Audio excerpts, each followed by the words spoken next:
هل لبس الخاتم من السنة؟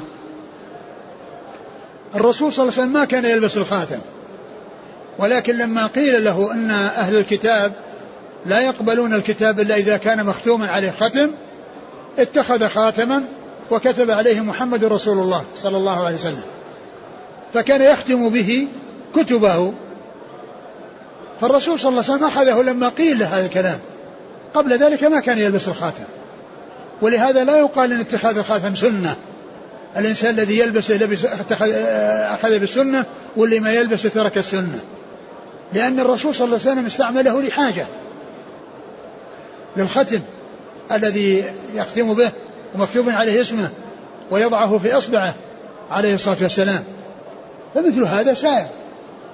ولكن لا يقال أن لبس الخاتم سنة، وأن الإنسان اللي ما يلبس خاتم ما لبس السنة، ما فعل السنة، لأن الرسول قبل أن يقال له أنهم لا يقولون الكلام مختوما ما كان اتخذ خاتما.